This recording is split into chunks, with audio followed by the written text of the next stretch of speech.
Good evening, everyone. I'd like to call the order of the regular meeting of the Farmington Board of Education for Monday, December 8th, 2025, and we'll start with the Pledge of Allegiance.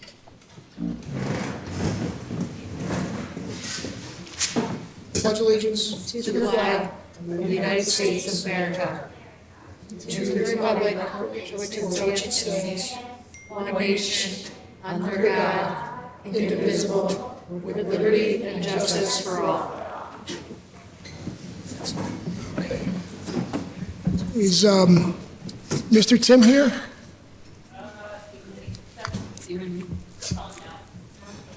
Yeah, we need him now. Anyway, folks, this is a special night. It's the last night of this Board of Education's term. Four of us are leaving the board and make way for a new group of members in January. So tonight, there's going to be some recognitions for the board members that are departing. But before we start that, I wanted to recognize someone who's running a little late. So I'm sorry for the pause for a second, folks. We'll be here in a moment. Mr. Tom? It's not very loud.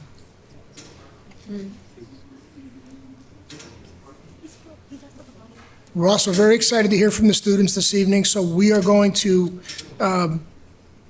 adjust our agenda. In fact, maybe we can do that now.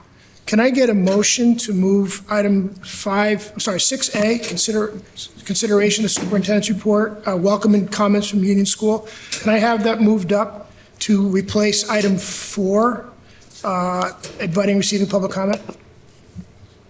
Motion? Second? All those in favor signify by saying aye. Aye. Opposed? Okay, so that's great. So after we're done with the recognitions, we'll go right into the Principal Eckler's and the team's comments. Here he is.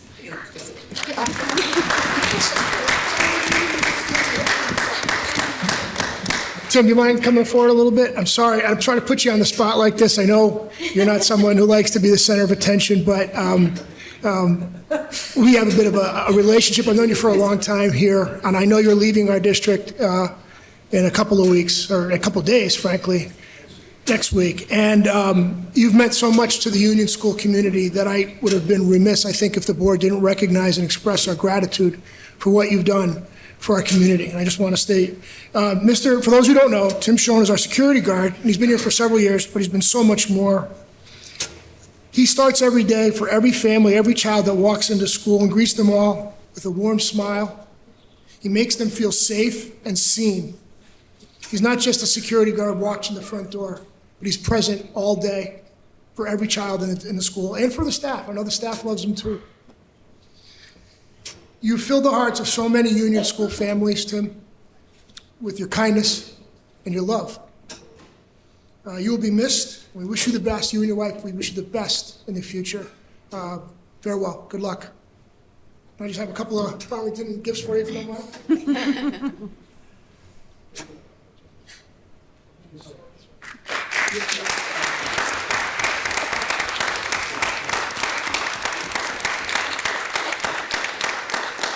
If you want to say anything, you can, Tim. If you like to say something, you're more than welcome to. Where do I go? Right up there's fine. Right there's fine. Well, thank you so much. I just want to say it's been an honor to serve this community since 2014, starting at IAR and then working throughout the district with Excel and filling in at many different schools. But my time at Union definitely is very special to my heart.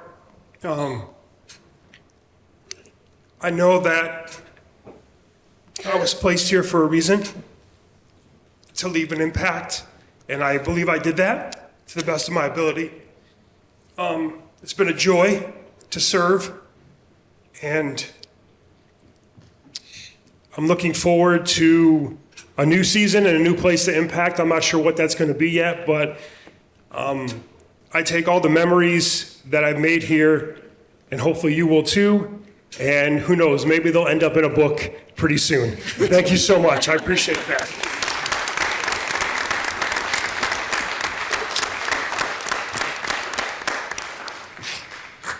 All right, next up on our agenda items are recognition of board members. I also want to acknowledge that our state representative, Mike D'Amico, is here, and he will also have some recognitions as well. As we go through each board member, perhaps you can go along with that. Does that sound good? Terrific. All right, our first up is Sylvie Benet. It's my privilege to read a proclamation in recognition of Sylvie Benet's service to the town of Farmington. Whereas Farmington Board of Education's mission is to enable all students to achieve academic and personal excellence, exhibit persistent effort, and live as resourceful, inquiring, and contributing global citizens. And whereas students in the Farmington Public Schools effectively learn important academic content, demonstrate skills and achievement at high levels, and develop their individual talents and interests aligned to our vision of the global citizen in an atmosphere that promotes cooperation, respect, and lifelong learning. And whereas Sylvie Benet has served with dedication as a member of the Farmington Board of Education for 6 years, from January 2020 until January 2026, and has shown a commitment to high-quality education in the public schools by her unwavering commitment to the Board of Education and the children of Farmington. Sylvie Benet worked with fellow board members, students, faculty, staff, and families to develop and support Farmington's vision of a global citizen. And whereas Sylvie Benet was a member of the Policy Committee, Curriculum Committee, the Board's liaison for the FHS Extended Learning Opportunities Committee, the Green Efforts Committee, and member of the 2025 Superintendent Search Committee, generously sharing her knowledge and expertise in the area of educational leadership and innovation. And whereas Sylvie Benet has played a key role on the East Farms Principal Search Committee and the IAR Assistant Principal Search Committee, helping to identify and support strong educational leaders for Farmington schools. Whereas Sylvie Benet supported the efforts of the Elementary Ad Hoc Committee to address enrollment imbalance across elementary schools successfully, resulting in a balanced elementary enrollment for many years to come. And whereas Sylvie Benet led efforts to transition to a new high school and central office athletic field house, and the approval and implementation of a new transportation contract, the new FHS facility and new central office athletic field house is a point of pride and accomplishment for the Farmington community and will serve generations of children and residents within our community. And whereas Sylvie Benet strengthened the school's district's partnership with the town council through a collaborative approach to leadership to successfully pass budgets, getting the support of the Farmington community, and providing the resources necessary to achieve the mission and goals of the Farmington Public Schools. And whereas Sylvie Benet's contributions and thoughtful, compassionate, and collaborative approach helped drive Farmington's nationally recognized school district in improving academic outcomes for all students over several years. And now, therefore, I, Bill Becker, on behalf of the Farmington Board of Education and the Farmington community, hereby commend Board of Education member Sylvie Benet for her committed and compassionate work on behalf of our community. And I hereby thank her for her dedication and commitment to quality education for the children of Farmington. Dated this 8th day of December, 2025.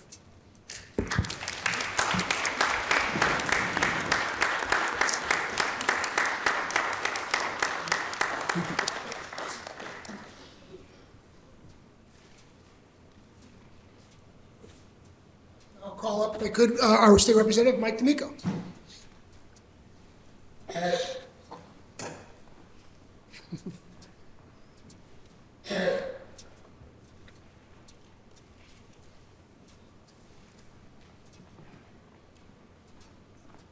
Thank you, Mr. Chair, and good evening. I just want to say very briefly and very quickly, I really admire and am gratified by the members who serve on the Board of Education. And I think I have a little bit of knowledge about this. I believe that the Board of Education is the toughest, by far, the toughest board in the whole town.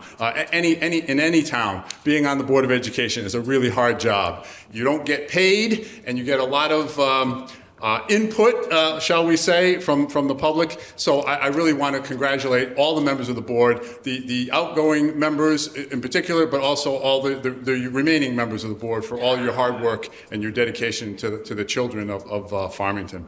So without further ado, it might surprise you, Mr. Chair, to know that the legislative citations are far less verbose than the ones from the Board of Education. So this will be relatively brief. You're right, Mike, that does surprise me. Okay. So, State of Connecticut General Assembly official citation introduced by Representative D'Amico, Representative Martinez, Senator Slapp, and Senator Lopes. Be it hereby known to all that the Connecticut General Assembly hereby offers its sincerest congratulations to Sylvie Bennett. Did I say that right? Okay. In recognition of your dedicated service to the children of Farmington and Unionville as a member of the Board of Education. Students, parents, and educators have all benefited from your commitment and leadership. The entire membership extends its very best wishes on this memorable occasion and expresses the hope for continued success. Given on this 8th day of December at the state capitol in Hartford, and it's signed by Martin Looney, President Pro Tem of the State Senate, Matthew Ritter, Speaker of the House of Representatives, and Stephanie Thomas, Secretary of the State of Connecticut. So congratulations and thank you, Sylvie.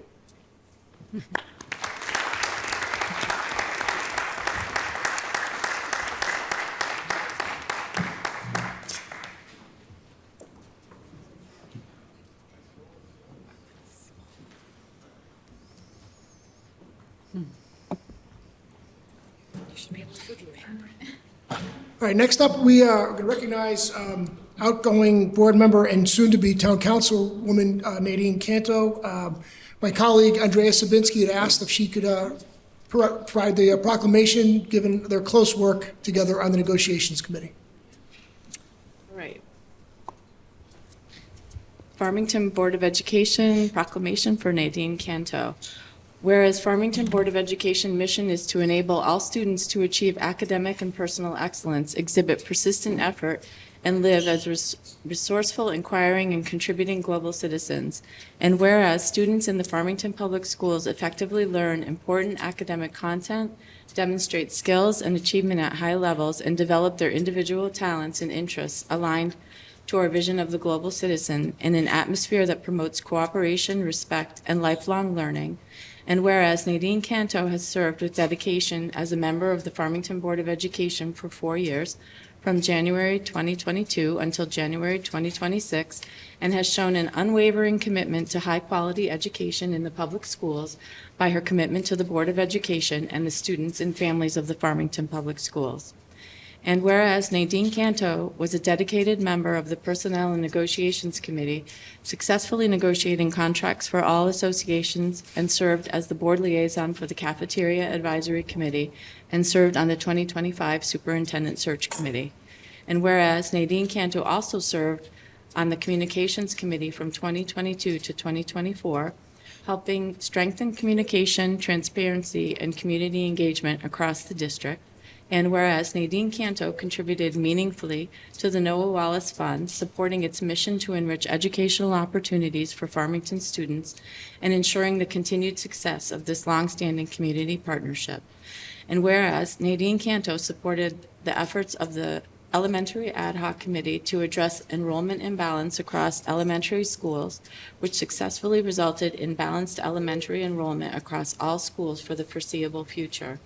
And whereas Nadine Canto worked with fellow board members, students, faculty, staff, and families to develop and support Farmington's vision of the global citizen, 2020 to 2025 and 2025 to present. As a result, she collaboratively initiated new and initiative programming across schools throughout a student-centered, highly engaging, deeper learning, and mastery-based approach that has resulted in students who are leaders of their own learning. And whereas Nadine Canto led efforts to transition to a new high school and central office athletic field house and approval and implementation of a new transportation contract. The new FHS facility and central office athletic field house is a point of pride and accomplishment for the Farmington community and will serve generations of children and residents within our community. And whereas Nadine Canto enhanced a strong partnership with the town council to successfully pass budgets, gaining the support of the Farmington community and providing the resources necessary to achieve the mission and goals of the Farmington Public Schools. And whereas Nadine Canto's contributions helped drive Farmington's nationally recognized school district in improving academic outcomes across all success indicators for all students over several years. And now therefore I, Bill Becker, on behalf of the Farmington Board of Education and the Farmington community, hereby commend Board of Education member Nadine Canto for her committed and compassionate work on behalf of our community. And I hereby thank her for her dedication and commitment to the quality education for the children of Farmington, dated this 8th day of December 2025 at Farmington, Connecticut. Signed, Bill Becker, Chair of the Farmington Board of Education.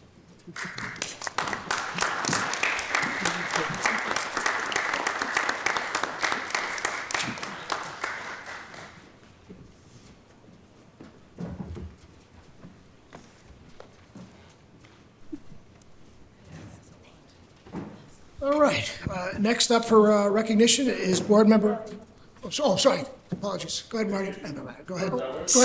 Go ahead, Mike. Sorry, Mike. So, thank you, Mr. Chair. So Nadine, I wish you all the best on the town council, and I'm sure you'll do a great job. So congratulations and thank you. So, State of Connecticut, General Assembly official citation introduced by Representative D'Amico, Representative Martinez, Senator Slapp, and Senator Lopes. Be it hereby known to all that the Connecticut General Assembly offers its sincerest congratulations to Nadine Canto in recognition of your dedicated service to the children of Farmington and Unionville as a member of the Board of Education. Students, parents, and educators have all benefited from your commitment and your leadership. The entire membership extends its very best wishes and expresses the hope for continued success given on the 8th day of December at the State Capitol in Hartford, and it's signed by the President Pro Tem of the State Senate, Martin Looney, Matt Ritter, Speaker of the House, and Stephanie Thomas, Secretary of the State of Connecticut. Again, congratulations and thank you, Nadine.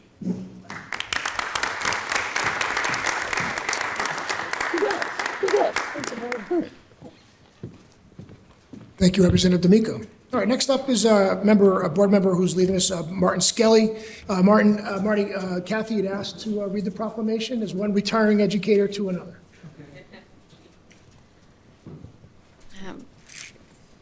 I used to read these proclamations in font 10.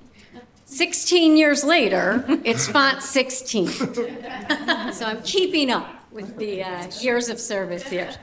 So whereas Farmington Board of Education's mission is to enable all students to achieve academic and personal excellence, exhibit persistent effort, and live as resourceful, inspiring, and contributing global citizens. And whereas students in the Farmington Public Schools effectively learn important academic content, demonstrate skills and achievement at high levels, and develop their individual talents and interests aligned to our vision of the global citizen in an atmosphere that promotes cooperation, respect, and lifelong learning. And whereas Martin Skelly has served with dedication as a member of the Farmington Board of Education for 2 years, from January 2024 until January 2026, and has shown a commitment to high-quality education by his strong commitment to the Board of Education and school district. Martin Skelly worked with fellow board members, students, faculty, staff, and families to support Farmington's vision of the global citizen. And from 2024 to 2026. Whereas Martin Skelly was the board's liaison for the Town Board of Ed Green Efforts Committee and Superintendent Search Committee during his time on the Board of Education. And whereas Martin Skelly contributed meaningfully to the Noah Wallace Fund, supporting its mission to enrich educational opportunities for Farmington students and strengthening this long-standing partnership within our community. And whereas Martin Skelly supported the efforts of the Elementary Ad Hoc Committee to address the imbalance of enrollment across elementary schools, which resulted in actions that have balanced elementary school enrollments, which will benefit the children of Farmington for many, many years to come. And whereas Martin Skelly exhibited dedication and care to the students, families, faculty, and staff by supporting annual school district budgets that promoted excellence for all. And whereas Martin Skelly was a dedicated member of the board during the transition to a new high school and central office athletic field house and approval and implementation of a new transportation contract. The new FHS facility and central office athletic field house is a point of pride and accomplishment for the Farmington community and will serve generations of children and residents within our community. And whereas Martin Skelly's contributions helped drive Farmington's nationally recognized school district in improving academic outcomes for all students through his dedicated service, and now therefore I, Bill Becker, on behalf of the Farmington Board of Education and the Farmington community, hereby commend Board of Education member Martin Skelly for his committed and compassionate work on behalf of the community. I hereby thank him for his dedication and commitment to quality education for the children of Farmington, dated this 8th day of December 2025 at Farmington, Connecticut. Bill Becker, Chair, Farmington Board of Education.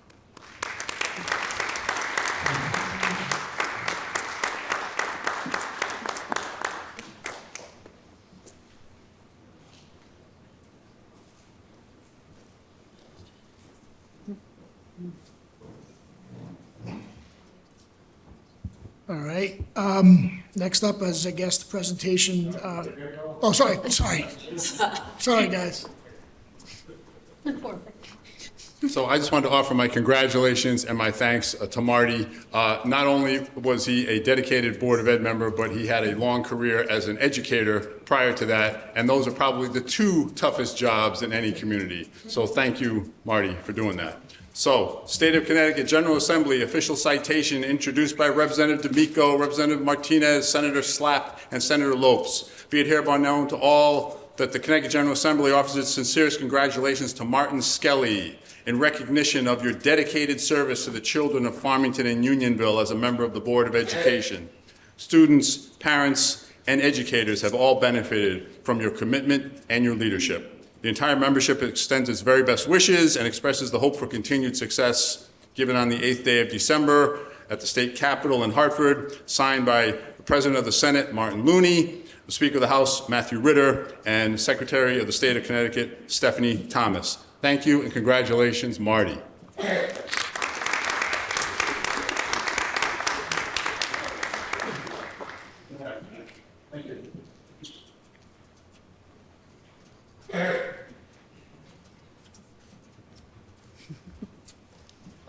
Next up is presentation and proclamation for the chair. Right there. Just leave it right there. Yeah, she doesn't have to be. Kathy, I'm right with you with the font 16. This is not font 16. Okay. Farmington Board of Education proclamation for William F. Beckert Jr. Whereas Farmington Board of Education's mission is to enable all students to achieve academic and personal excellence, exhibit persistent effort, and live as resourceful, inquiring, and contributing global citizens. And whereas students in Farmington Public Schools effectively learn important academic content, demonstrate skills and achievement at high levels, and develop their individual talents and interests aligned to our vision of the global citizen in an atmosphere that promotes cooperation, respect, and lifelong learning. And whereas William F. Beckert Jr. has served with dedication as a member of the Farmington Board of Education for over 16 years, from September 2009 until January 2026, serving as chair from January 2024 through January 2026, and has shown a tireless commitment to high-quality education in the public schools by his dedication to the Board of Education. And whereas William F. Beckert Jr. worked with fellow board members, students, faculty, staff, and families to develop and support Farmington's vision of the graduate from 2010 through 2020, and vision of the global citizen 2020 through 2025, and 2025 through the present. As a result, he led efforts to initiate new and innovative programming across schools through a student-centered, highly engaging, and mastery-based learning approach that has resulted in students as leaders of their own learning. And whereas William F. Beckert Jr. has served on several committees during his time as a board member, Bill served on the Policy Committee for 11 years, along with serving on the Communications Committee, Farmington High School Building Committee.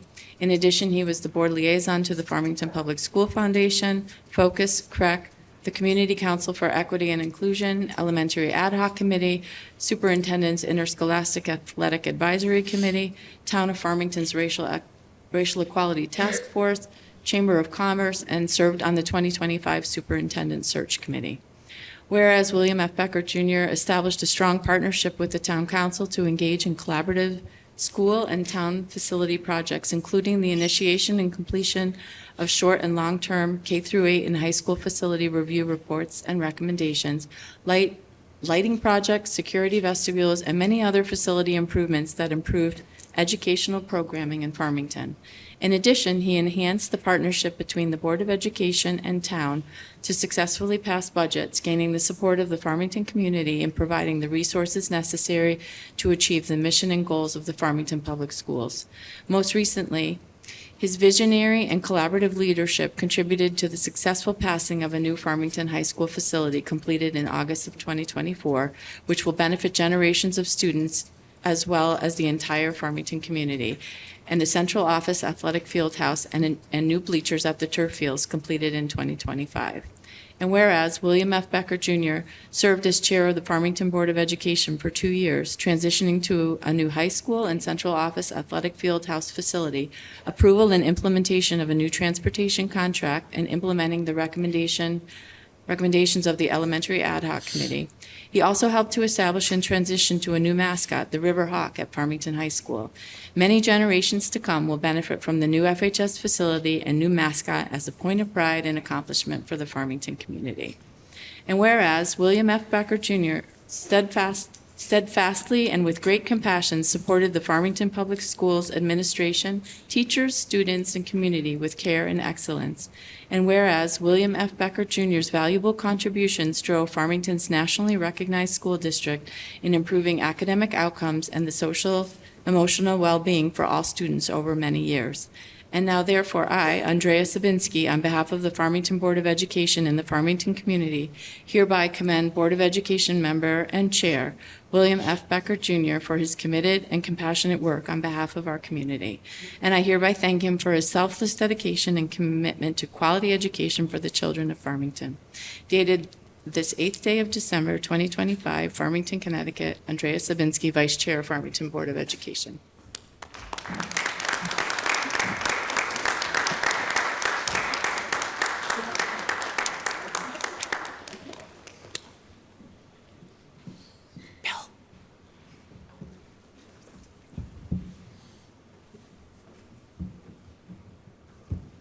Okay, Mike, sure, why not?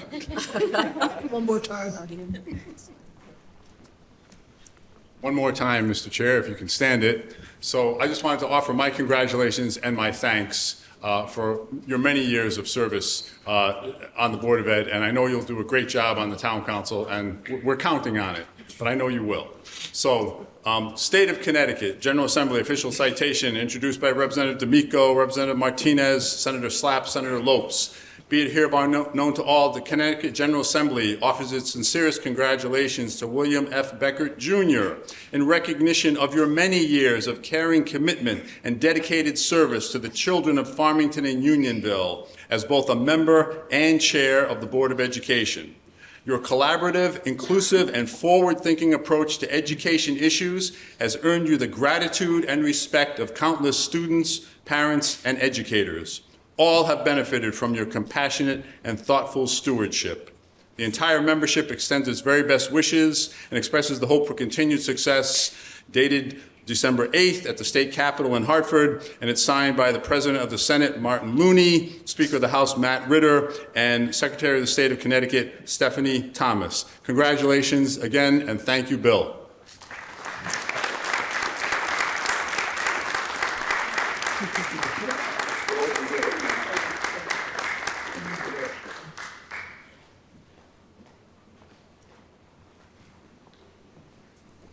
Okay.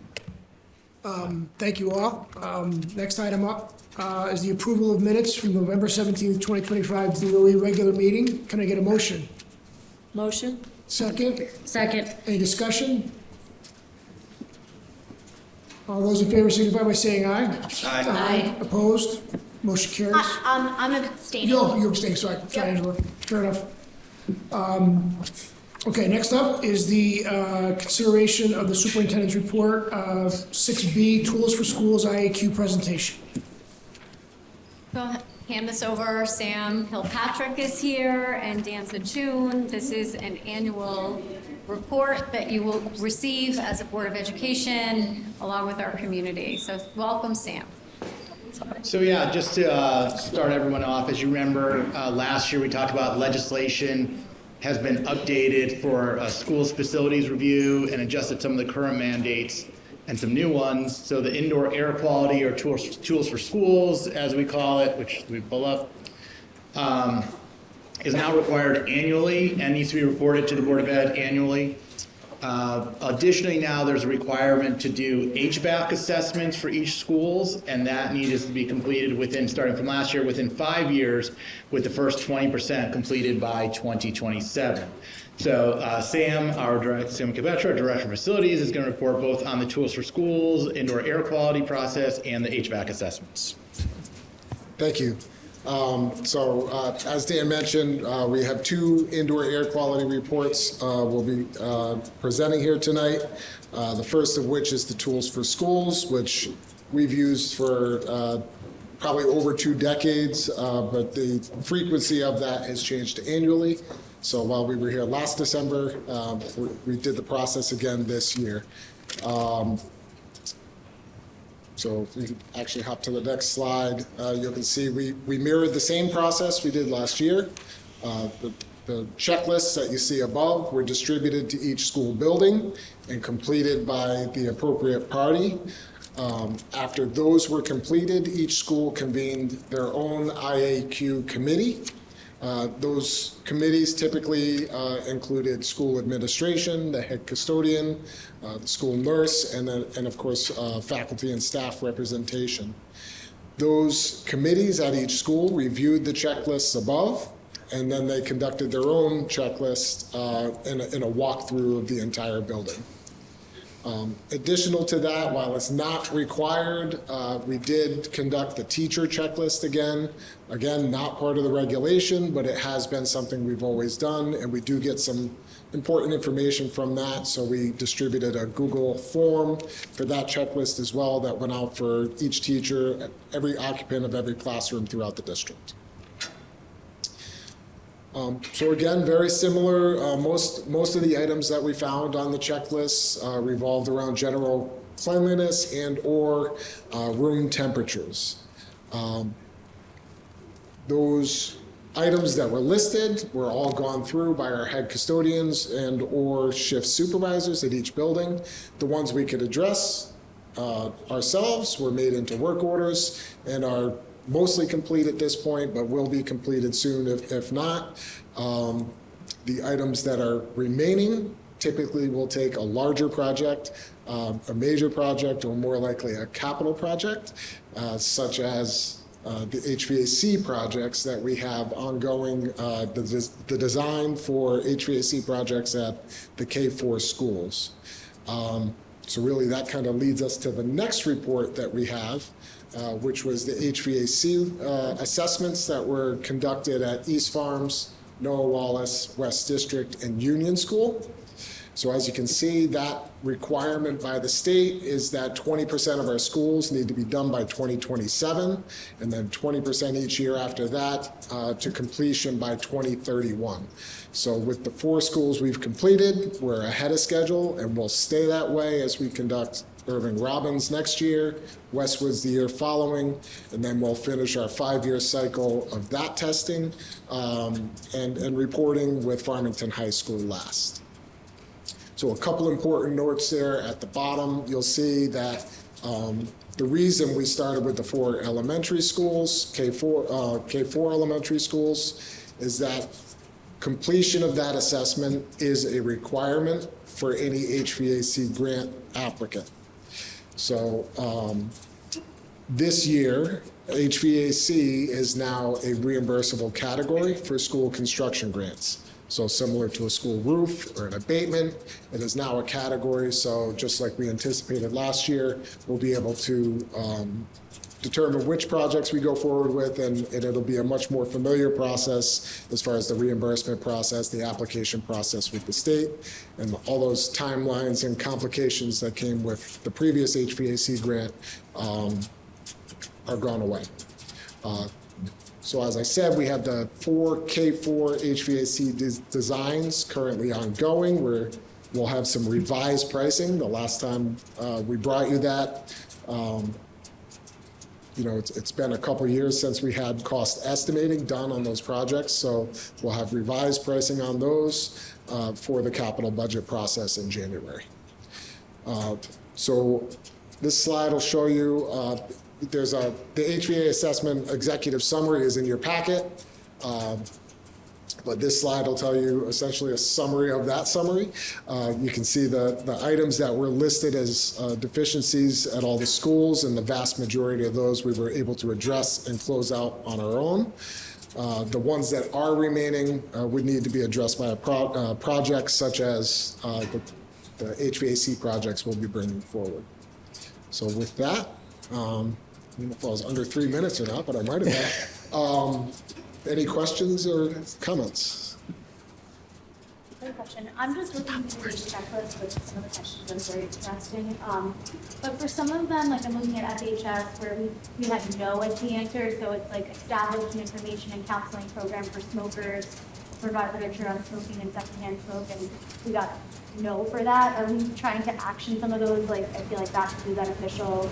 Am I looking at the right thing here that you did or presented? Yeah, okay. Again, the Tools for Schools program has been around for decades, and I think the forms haven't changed in that time. I think probably in terms of our, and again, what the health, what the nurse program does, I don't really have any say in that, but I think as far as the priority of that, I know. Yeah, sometimes I think, with it, like I said, the questions, it's kind of state form, we follow it along. Sometimes when you have the committee members, they're not aware of some of the things that might be happening within like the PE and wellness curriculum. They might not be happening what's going on with like within the counseling, if there's like some, smoking cessation programs or, just various kind of things in there. So a lot of times it's, but having said that, it's helpful to know because there may be some of those programs going on, but then these members who are filling this out weren't aware of them. So that means maybe there's more work for us to do to make some of these programs more prominent and more, more known to people. So, there's kind of looking at, the various ways, but Yeah. I'm trying to be kind about the forms. We are kind of working with some, outdated. It No, I mean, goes I to feel the, like, it yeah, goes to some the of them nurse are- of the school, Yeah. so if the program doesn't come through there, then that's where that no checklist comes. Yeah, I mean, I think that one's applicable for sure. I think that is an issue that probably, could use additional support. I mean, there's other ones here that we got no's on that I feel like are good. Like, I mean, we got no on telling trucks to not idle by school property. I actually think that's a good thing that we should enforce, like why are trucks idling and leaving admissions around kids. I mean, that just seems like common sense, but I would just wonder if we're actioning any of the things that we were deficient in. So, I mean, in particular, that one, we did actually, a couple of years ago, we had student involvement with that. We had a group at Westwoods who designed some signs. Those you will see throughout the district at all our school buildings, specifically in regard to the idling. And we tried to focus on parent drop-off loops with that as well, because that's where the majority of that was going on. So like I said, I think the person that's filling it out may not be aware of some of the things that we're doing on that end. So where somebody says no on that, doesn't necessarily mean that no, there's not a program that we have implemented. Okay, fair enough. Yeah, just something to consider. Yeah. Just a couple things, I just kind of want to highlight, Sam did a great job with the overview is, for the HVAC assessments that we did, CES, who did the report, did highlight at the end, you'll see the summary of each of the schools, how that after they did the initial one, Sam's team, working with Patrick Callan, our district mechanic, were able to meet all the listed items on issues and close all those items, or the majority of those items. And then they had noticed that they had commented that the entire custodial team for their hard work and dedication in keeping these, reviewed by facilities and staff have been closed out. Farmington Public Schools facility staff was helpful and responsive to efforts for a properly operating building. So, we appreciate that they noted the hard work of Sam and his team to make sure anything that was addressed in the HVAC assessments were addressed with right away. And just also to highlight kind of, we talk about balcony and floor a lot, that the HVAC assessments is a state regulation that we're required to do. Having said that, as a district, we've been looking at HVAC, particularly at the elementary schools. Over the past few years, 3 out of the 4 elementary schools qualified for funding through our excess cafeteria funds to have the cafeterias have AC installed, so we'd be able to make some progress there. West District was the only one that the state didn't approve for that one. And I won't get into the details on their process there, but they did not approve for that one. And then currently, we've been using the capital budget money that we had to come up with schematic designs and costs. And so we did go out to bid for that. We do have an architectural firm who is not an architecture firm; they're a engineering firm who is working on the design schematics and costs. And so we're expected to present those. We're supposed to get those by the end of December, and to have those in time to present those for the capital budget planning for looking at, full air conditioning at all 4 elementary schools with multiple, we haven't worked out the piece multiple. It might be, 1 a year for 4 years. It might be 2, do 2 each year. There's a possibility this engineering firm did 7 schools in East Hartford, did them all in one summer. So there's a possibility a lot of different options and variety, but this really meets our state requirement, which also helps for the reimbursement process. But as a town, we've been looking at the HVAC, particularly at the elementary schools now for a few years. I don't know if there's any other questions. Anybody else? Thank you. Thanks, Dan. Thanks, Sam. I would say, with respect to the HVAC stuff, that's going to be relevant, I think, when the town, when you're presenting the budget to the town council. I would have that stuff available. Thanks. Okay, next item, Kath. Update enrollment report. So in October of every year, we give you an enrollment report that gives the current enrollment versus the projections from last year, and then going forward what the projections are. And Dan can give an overview. As Veronica and Dan were doing staffing meetings, they definitely noticed something about first grade didn't seem that the numbers seemed right. So it was pretty great that we had a math activity tonight. Yes, very much. Because we ended up, we're talking about that in the enrollment report. So this is also a good thing because it's prior to our budget being set. So we want to take care of anything that might not look quite right prior to the budget. So as you know, last year we had the MP planning group do an enrollment projection for us. We hired the firm to do that because the Prada one that was used before was about a 10-year report, and we were noticing it was kind of losing its accuracy over time. So we did the MP planning group. We utilized that because we had the ad hoc and the redistricting across the schools. So we kind of wanted to get a thought there, and we kind of used that as our guidance. In particular in kindergarten through the September 1 registration date and things, that was a little bit off for the kindergarten. So we kind of relied back on the other formulas that we lean on, which is the push-up numbers and the retention ratio. And those numbers usually are somewhat in a range. So we did this enrollment report. We kind of went with the retention ratio. There's a formula and we put it in. And as Veronica and I were doing staffing, we noticed that there was a huge discrepancy between push-up numbers and the retention ratio as we were doing that. And so we said, and at each school, we looked at it, we thought maybe one school is an anomaly, and each school it happened again. So we went back into the spreadsheet where we had the formula. We did identify an error in that first grade formula on the retention ratio. So we fixed that and adjusted that, and so now you'll see an updated enrollment report. It did, from a financial standpoint, actually would benefit because it shows fewer students moving to first grade in the retention ratio, thus probably creating less sections of a need. But I think that also just goes to show, obviously always wanting to double check your work, but having those layers of systems where, we kind of do the work, we do that, but then as we meet with the principals, we're kind of going through that work again. And so you have these redundancies kind of built in to hopefully catch those the errors when they do appear. But we feel good. We make sure we check through the other numbers for accuracy and moving along in there. So just advance the slide. Yeah. Yeah, I was just gonna say, what are the numbers that you're referring to here? So it went from what to what? So if you go in, sorry, let me just double check for. These have kind of for the overall summaries in there, but if you look in the enrollment report,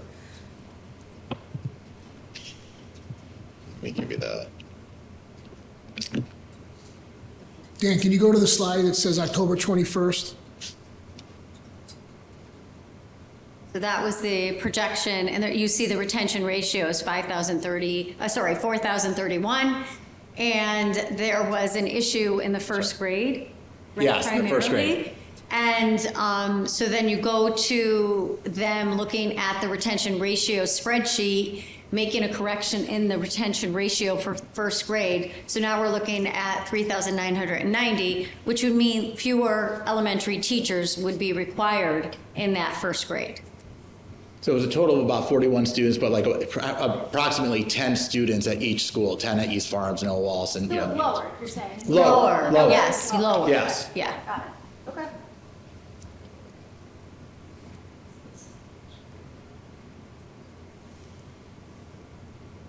So we just wanted to bring it forward and officially put this updated report on our website and be clear that this is the report that or the numbers we're going to use for staffing purposes for the 26-27 budget. I think it was over 4,000 the other. Okay. Any other questions?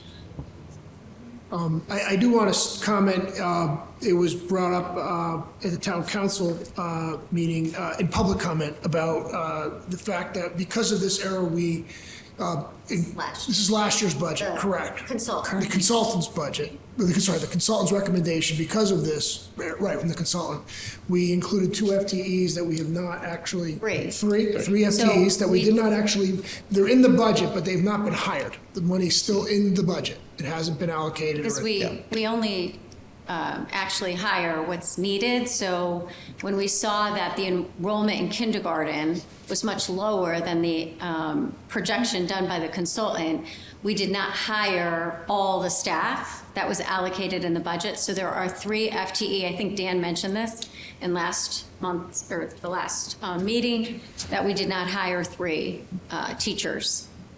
Which is a savings in the budget, and if all goes well in our budget, that savings would be seen at the end of the year. And I think, as we kind of talked about the process and the redundancies kind of built in, at the time we would use the MP planning number, which I think was about 243. That's how we base it. You go based on your projections, that are there. We budgeted and staff for there. As we were going through and watching the numbers, we knew historically that kindergarten registration is pretty much completed by like April and May. You don't have a lot of registrations after that. So we saw that the number was significantly lower, so we held off on hiring for those kindergarten teachers, waiting to see what would happen.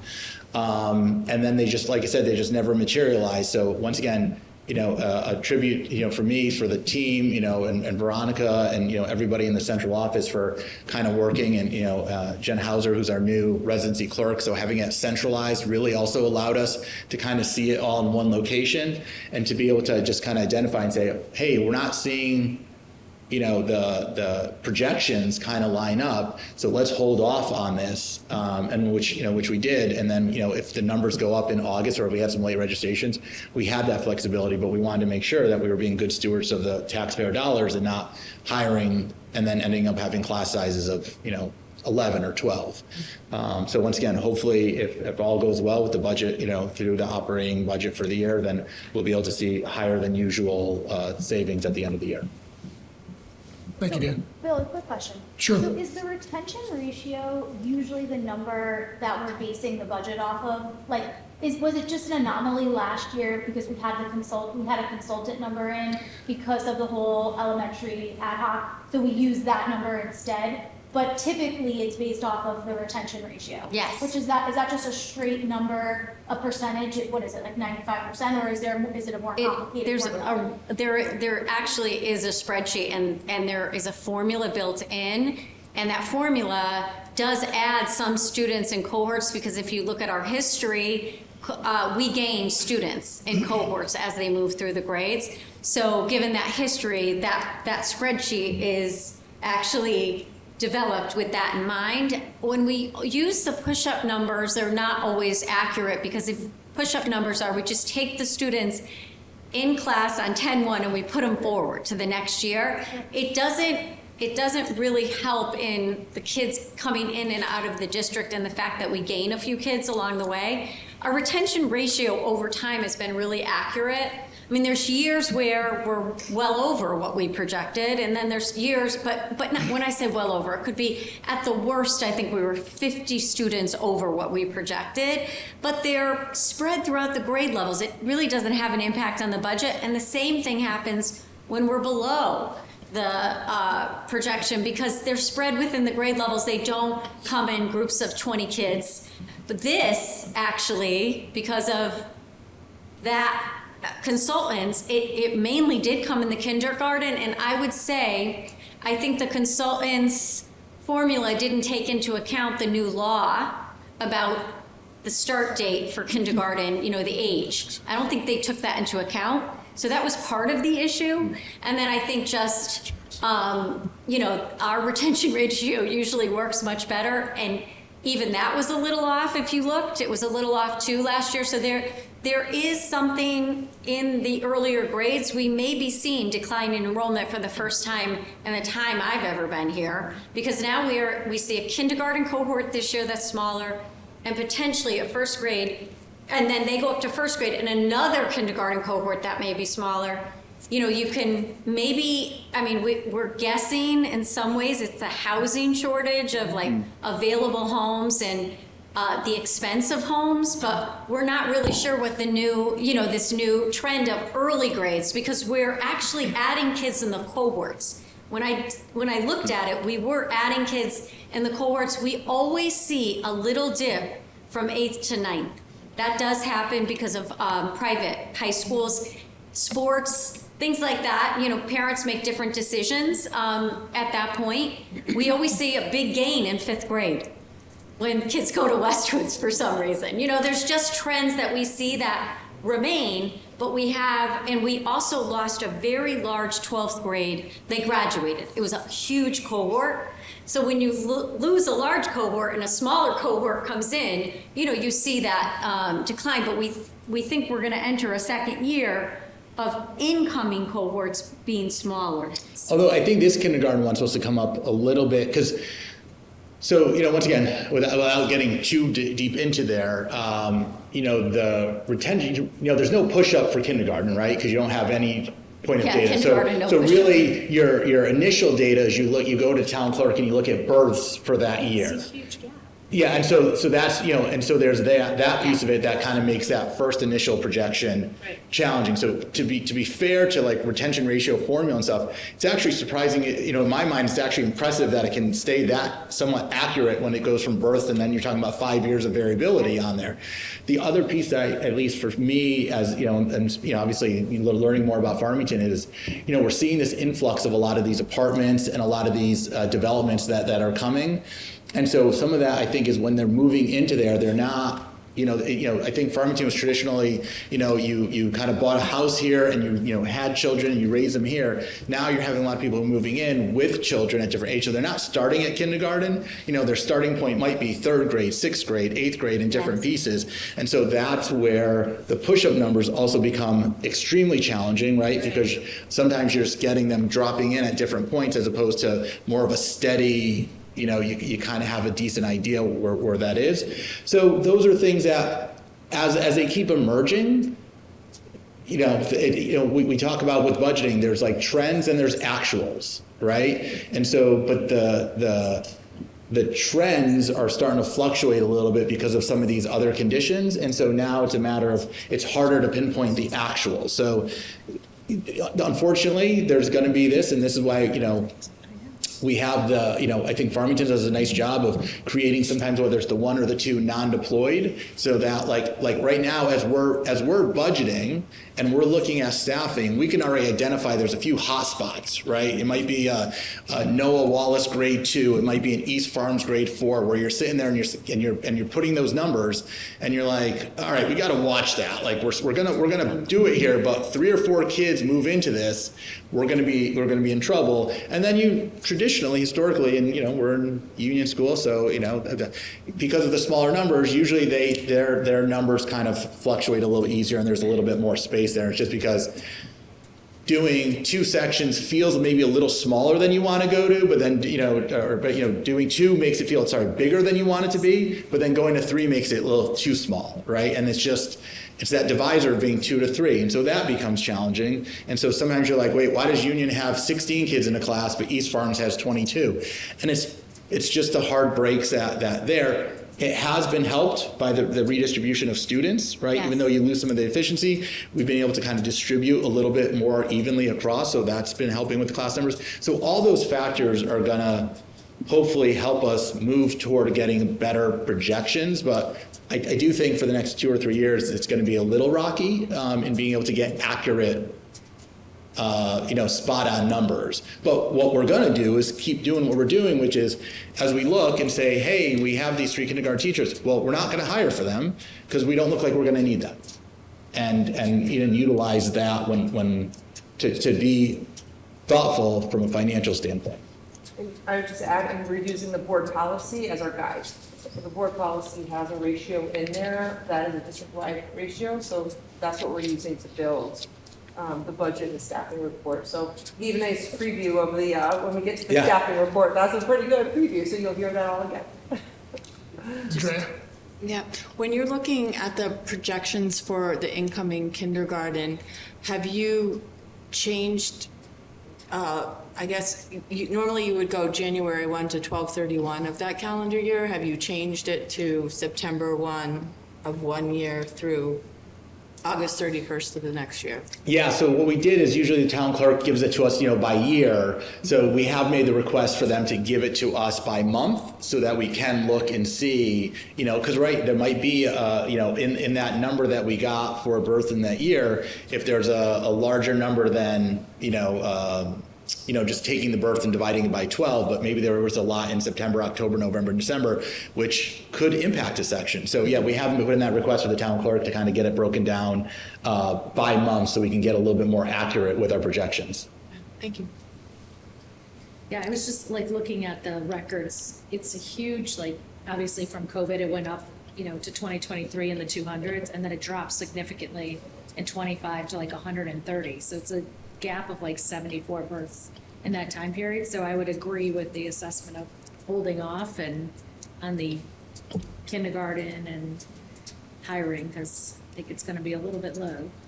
Maybe it's a housing, obviously we're talking about housing, but that could also impact. Yeah, absolutely. So like I said, we'll continue to monitor and try to be thoughtful about how we do it. Thanks. All right. Anybody else all set? Okay. Update enrollment. Oh, we did that. Professional appointments. We have 1 mid-year retirement and 1 resignation. Thank you. Deeper learning update. Just that, these are, we put these together to communicate our focus, and you actually experienced it on meaningful, authentic, and rigorous learning experiences that really promote that curiosity in our students. So we got to experience that tonight, which was a nice example. Thank you. Okay, on to item 7, unfinished business. Budget impact, budget update, Dan? So just want to give one update. It doesn't deal with this year's operating budget, but it does with capital budget and capital use. So as you may know, the IR flooring is scheduled to be done for this summer.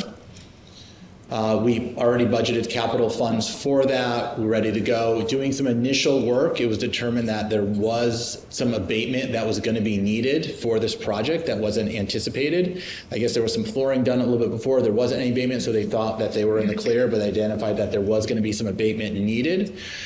The good news for that is now, because abatement is needed, it does qualify for state reimbursement projects. And so for the process, so we're going to go forward with that. So the process is tomorrow at the town council meeting, Sam and I will ask the town council to create a separate IAR flooring project.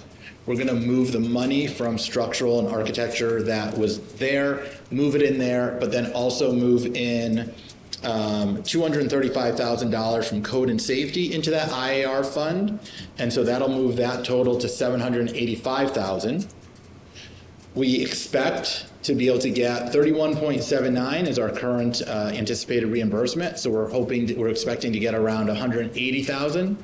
So when it's all said and done, that differential will probably be the IR project will come across at around $50,000 more than what was initially projected. But we have that money in structural and architectural. So no new money will be needed to get that project done. Assuming town council approves that motion and lets us do that, I'll come back to you as a board probably in the January board meeting for you guys to then approve the same project so we can kind of move along the state requirements and guidelines for reimbursement. So the timing of it was just a little interesting because we got the town council meeting tomorrow, you had board meeting, but we need to go through the town council first and then we'll come back to the Board of Ed. So I just want to kind of keep you up to date on that, obviously that impact piece and see if there's any questions I can answer now, or if you want to wait until next board meeting when we would formally put in the motion. Thank you, Dan. Any questions? Okay. Next item up, review of the 26-27 BOE meeting schedule, second reading, action anticipated. This was presented at the November meeting. Any revisions, changes, requests, or anything like that? No? Okay. Then I call for a motion to approve the 26-27 BOE meeting schedule as presented. Motion? Second. All those in favor signify by saying aye. Aye. Opposed, motion carries. Next up, policy updates, second reading. There are about a dozen or so policies that are up for second reading. It is my intention, unless there's, I'm going to ask for a motion and a second to approve all of these policy updates, second reading as presented. But before I do, I'll call for a motion and a second, and then we'll have discussion about individual policies. How's that sound? Or should we do it? All right. Can I get a motion to approve the policy updates, second reading as identified in our agenda as presented? Motion? Second. Okay, discussion. Any discussion? All right, hearing none. All those in favor signify by saying aye. Aye. Opposed? Nay. Thank you. Okay, thanks. Next up, policy repeals. Second reading.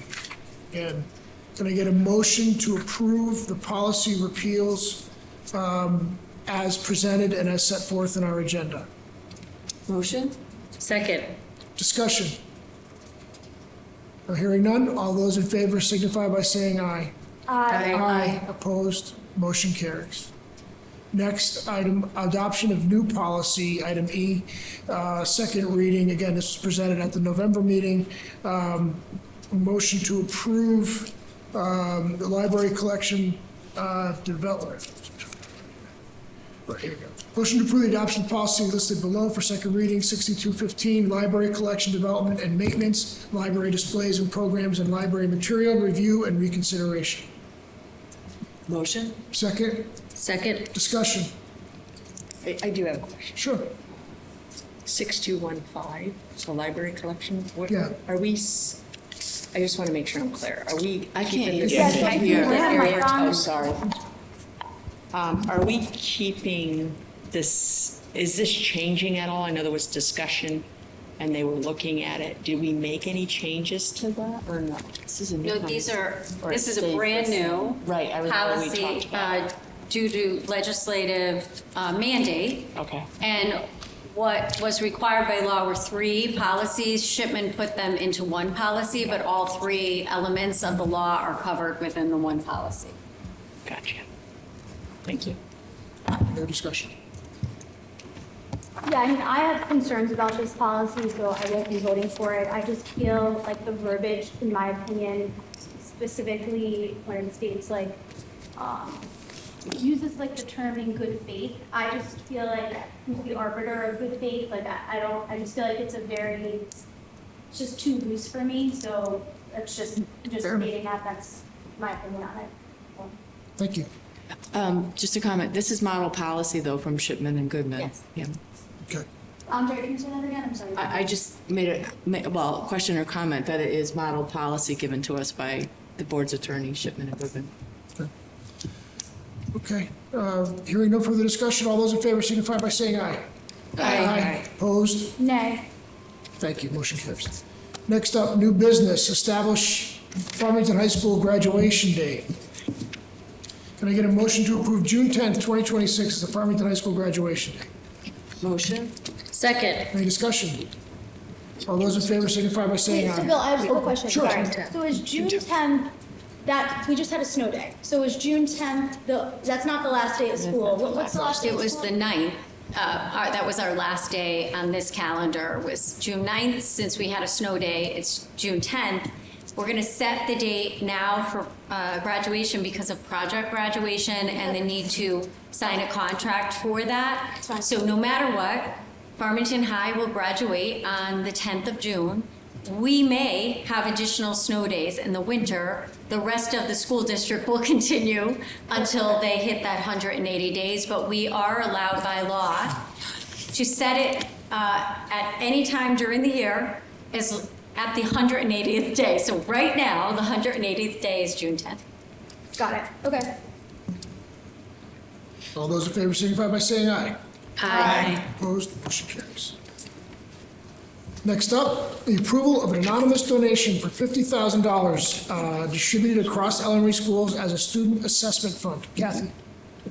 Yes, so this is very generous individual who has come forward and would like to donate this amount of money to our elementary schools for a student assistance fund. Some examples, it might be that there's a field trip coming up, student wouldn't be able to afford that, or there's a balance, and this is a student with need on their lunch food services fund, or it could be a host of things, but it is intended for students who need assistance. Is very kind and generous and wonderful, and it just speaks to the spirit of Farmington and our residents, and just amazing gift.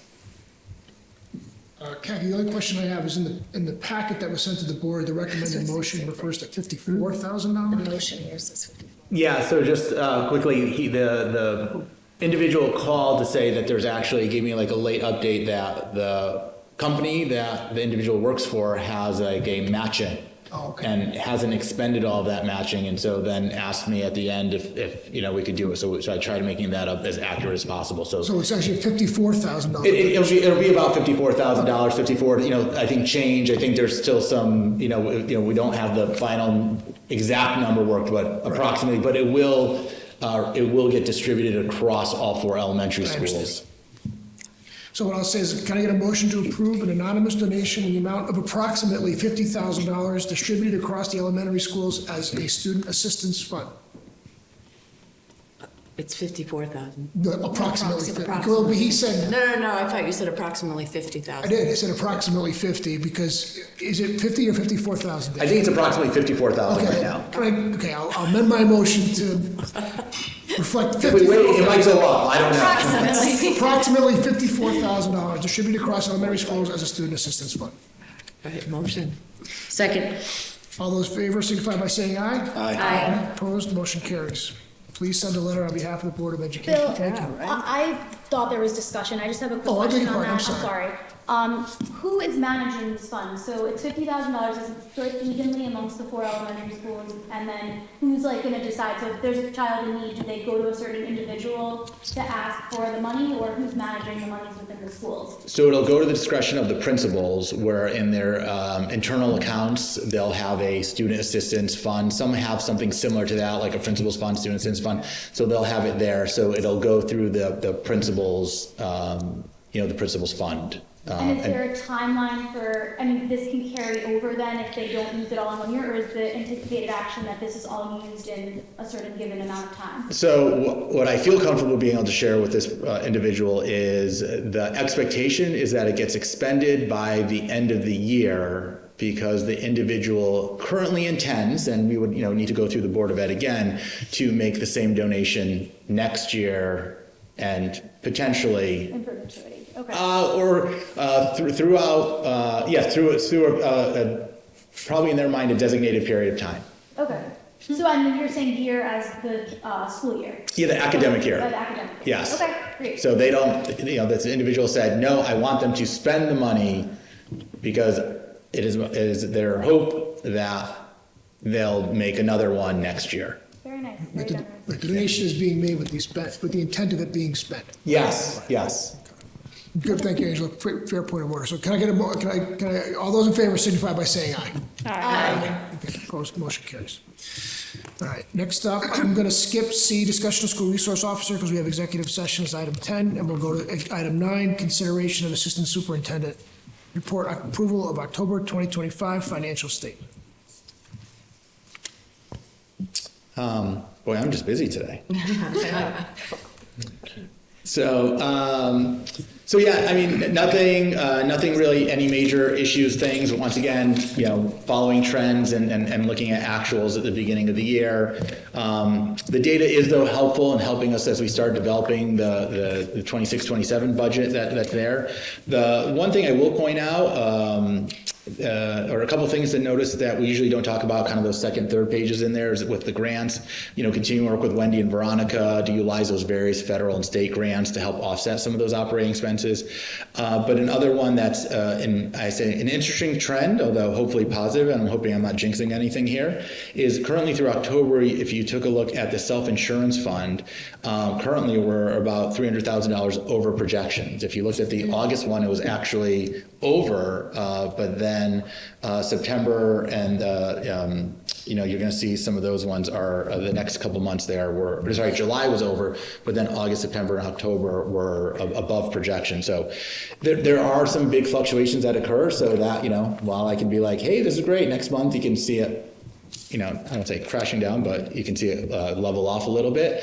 But it is something in the positive column to kind of highlight as something that's, probably unexpected. Thank you, Dan. Any questions? Any questions? Okay. Can I get a motion to approve the October 2025 financial statement report as presented? Motion? Second. All those in favor signify by saying aye. Aye. Motion carries. Next will be item 10, executive session, discussion of school resource officer report, which will result in disclosure of public records where the information contained therein described in subsection B of section 1-210 of student records. So I'm going to motion to move to executive session at 9:37 p.m. for the purpose of discussing the school resource officer's report as I previously described, and that the attendance in the executive session shall be limited to members of the Board of Education, the superintendent of schools, and the assistant superintendents. Motion? Second. All those in favor signify by saying aye. Aye. Opposed, motion carries. We're in executive session. Can I get a motion to return to public session at 9:59?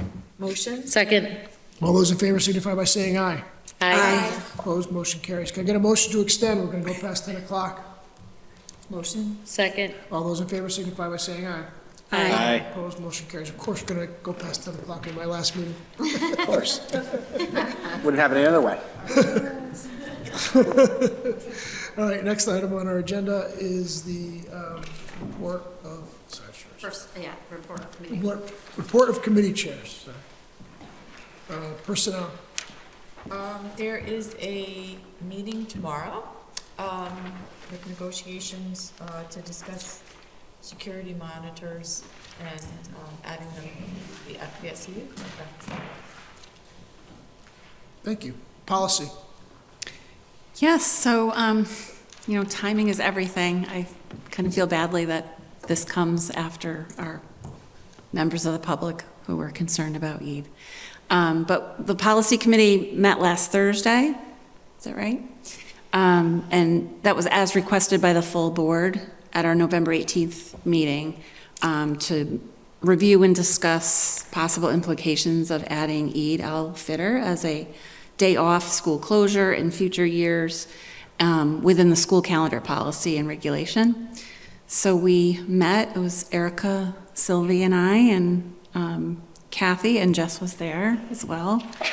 So we reviewed the policy and regulation. We discussed all the different, lots of different aspects of adding an additional day off to the school calendar. Of course, we all have in mind the community feedback that the board's received over the past several months, and it was the consensus of the committee to recommend that the board direct the superintendent to provide the policy 6111 and regulation 611A, as well as 2 versions of the 26-27 and the 27-28 school calendars, one that follows our current calendar and policy and regulations, and then one with the possible addition of Eid as a day off. And that's to inform the first reading approval, and to kind of guide our consideration, the discussion, and possible action at our January 12th, 2026 board meeting. So that'll be the first meeting of the new board and the new superintendent. So that's what we're bringing forward to the full board tonight, is that recommendation. So I don't think, so it calls for a vote. It's the policy committee will be recommending more formally when the consideration of the calendar is presented to the board pursuant to policy. In other words, we have a policy that says that the calendar is presented at the first January meeting. Right. So that would be what would happen in the January meeting, right? With the 2 versions. With the 2 versions, correct. And discussion, Right. obviously, materials and information, like the contextual information. We have, a grid that, it's all in the regulations. We have the criteria that we look at when we're So you guys will considering. consider whether or not, you'll have 2 calendars, one that has Eid on it and one that does not, For consideration. for consideration, got it. Would just a quick question, would the intention be that after first reading, we would go forward with 1 calendar for the second reading? I believe so. I think that's right. I think That would be how you it have works. to. I think Right, you we would would have to we go would decide forward, after the right. first reading, right? And Right. that meeting. Right. And then the next meeting, we would go for a second reading with just the one. That's that right. we've agreed upon. That's the way I You would understand. just say, we'll do the first reading, you could do the one that aligns to the policy with questions. You could do the one with another school day off, still have research questions to come back to the second reading. So it's really up to the board how you want to handle it, but either one of those or another version, there could be, we were talking about policy, you could say, let's do the first reading as is with the following research questions, and it could be, we not only want to look at that day, but are there any other adjustments you want to make for the second reading? You may want to do more adjustments because adding a day may impact, you might say, well, could we look at this other day? And then we switch them off so there's not like another delay in the end of the year. There's lots of different things. So I would just, keep an open mind and look at the criteria and, see if there's something else in the calendar you wanted to look at as well. All right, thank you, Beth. Curriculum. The next meeting. Oh, sorry, beg your pardon. I didn't see something, sorry. I just wanted to add a little bit, if that's okay. Sure. So I just want the community to know that this is not something we're ignoring or we're not addressing. We do approve a 2-year calendar. I don't know if people are aware of that. And that this was a very thought out. We are listening, we are keeping an open mind, and there's a process that we're following. So we're just not ignoring the community. We are actually behind the scenes doing the work. So I just wanted to make sure that the community knows that, and that we're not ignoring them, we're acknowledging them, and we're listening to all their beautiful stories. But I just wanted to say that, there's just a process that we have to follow. So I just wanted to make sure that the community knows that we're not ignoring them. And that it just takes a little time, and then in the new year, you guys will come forward with the process that we're following. Yeah, and the timeline is in the policy. So it's, I appreciate you saying that, so it's Yeah. very Thank important, you. very important for people. to I understand. guess the only thing I would add to that too, and I think it's around the timeline, and thank you, Sylvie, for saying that too, and I just wrote a note for myself, because as we were listening to the public comment, and parents expressed about other districts that they only had to go for one meeting to get the vote. I think, again, it's very critical and important process. I thank you so much. I appreciate you for saying that, because the more community understands the process, yes, our policies are out there, but sometimes it's what you read and what you hear is not understood exactly the same. So sometimes, or what you read is not understood. You may have to have different ways of learning about what you're seeing. And so, in hearing today, several parents speak about how they know of other districts that's their policy. They have a different don't have policy. a 2-year. They may not They have the have same, 1 year, exactly. right. So So- there is, I think it's very critical as this board moves forward that we are more transparent about how we make decisions. I would just want to add too, I heard that comment about one meeting. We actually made that mistake when we were discussing holidays several years ago, where we kind of didn't really think it through. We didn't really have a clear policy, and I think the board learned from that experience how important it is to have a deliberative process. So there is transparency, and it's done in a timely way, in a thoughtful way, in a thoughtful way, so that the community does have buy-in. So thank you for bringing that up, Sylvie. Communications, curriculum. The next meeting is January 26th. Communications? So we're meeting next Monday, the 15th, at 4:30 at Central Office, and that's when we'll review and discuss content for winter newsletter. Thank you. Okay, report of committee liaisons, correct liaison, no report. Extended learning?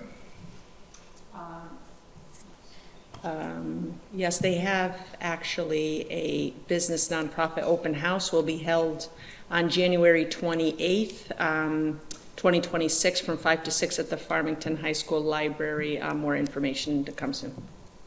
Scholastic, Superintendent's Interscholastic Athletics Advisory Committee, Andrea? There's a meeting tomorrow, and Beth is going to attend for me because I'm going to be at a CAPE conference. Farmington Public Schools, James, Foundation. No updates. Health and Wellness, Angela? We actually had a meeting earlier today. I think just the message of the whole meeting was the committee is becoming more than just health and wellness. Angela Vassar, who runs it, it's all about the whole school, whole community, whole child. So she's trying to get different aspects of all of these things into the meeting. She had different speakers speak today. The one that resonated the most with me was the Chartwells. We won a grant, and now they're going to offer smoothies for breakfast from the grant. So, just different little tidbits, I think, to make it more interesting, engaging. People can touch upon what this means. So yeah, it was informative. Veronica was there as well. I think that covers it.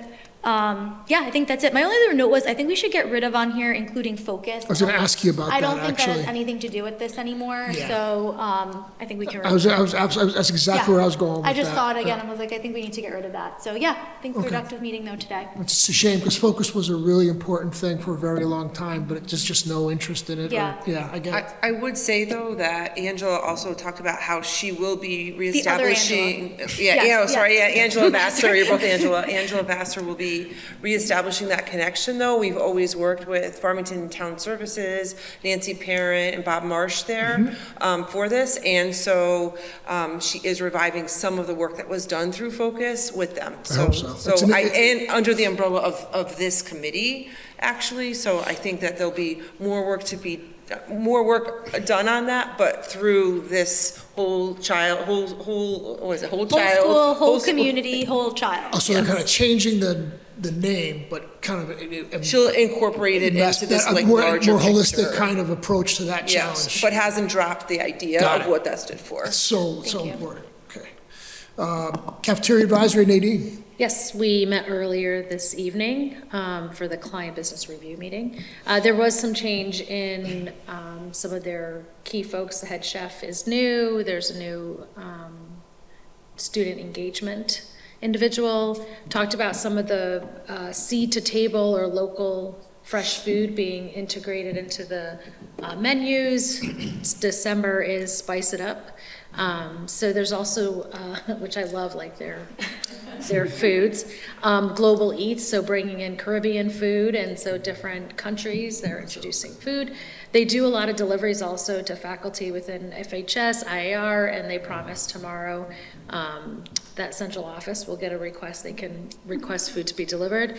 What I did like hearing was that working with the Farmington Diagnostic Center and their partnership, they're delivering meals there as well every day. So that's really cool. Talking about the smoothies, they received a grant to have a food processor to make, which not only makes smoothies, but other healthy snacks. And then we talked about just, overall how we're seeing the trends in spend or purchasing of meals, and ironically, West District has the highest a la carte snacks being sold. And then working with the Transition Academy, that they're helping to stock at IAR and West District. And most of the schools are getting new equipment in the cafeteria, which comes out of the excess cost coming from COVID funds, right? Did I say that right? And just all the profits that they, when Chartwell's at the end of the year, they have a profit, those profits go into the excess funds that can only be used to help support and improve the food services program. So it doesn't come out of our budget. Correct. That was the key point. It's always the best part. That's always the best part. Green efforts, Marty? Last Tuesday was our last meeting for the year. Next one is January 6th, I believe. The biggest news is that IAR will be composting hopefully in the next couple months. Cool. Community Council for Equity and Inclusion, Erica. The next meeting is January 14th at IAR. Thank you. FHS Building Committee, Beth. Yes, so the committee last met November 19th. We reviewed and approved invoices. It's, basically at this point, punch list items, change orders for the high school building and central office. And we meet again December 17th at 5 p.m. It's all Zoom now, for the most part. Thanks, Beth. Down. Thank you. Okay, last item, report of the board chair. Nothing really to report. Just like to take a moment, if I could, if you'll indulge me, just to express my gratitude to all of you for the last 2 years. We've had a lot of challenges, some hard moments, and some big questions, and some really cool things happen. And we have always worked, I think, with an unwavering commitment to focus on the children of Farmington. And I'm proud to be a part of that. I want to thank Kathy Greeter. I know we acknowledged your years of dedication and service back in June when you retired, but staying on as interim superintendent, demonstrated your commitment to our community by giving us the time we needed to get the hiring of your successor right. So thank you for that. I want to thank our staff, from the DLC to the teachers, the paras, and the custodians. We are so lucky to have so many dedicated professionals who work tirelessly to make our schools the envy of the state, and if not, the country. I want to thank a special thank you to Andrea Sabinski for a hardworking, supportive, and dedicated vice chair. Truly the best vice chair Farmington's ever had. I think everyone in this room, every member of this board can say you are the indispensable person, really. Thank you for everything you've done. I want to thank my family for their sacrifices over the last 16 years. I was driving down tonight, and I remember thinking one of the first times I was going to a meeting, and my kids were going to bed, and we were having to explain Daddy had to go out because he had to go to a meeting. And I did that a lot when they were little, and now one's a junior. The one who wasn't even in school when I started is now a junior in college, and the other one's teaching, and I couldn't be prouder of her. It's been an absolute privilege to serve with you all and to serve this town. And I thank the people of Farmington. I thank you for the trust you've placed in me over these last 16 years. Your support has meant everything to me, and it's never something I took lightly. It's been the greatest honor of my life to serve on this board. And with that, I don't have anything further to say. I think we're adjourned.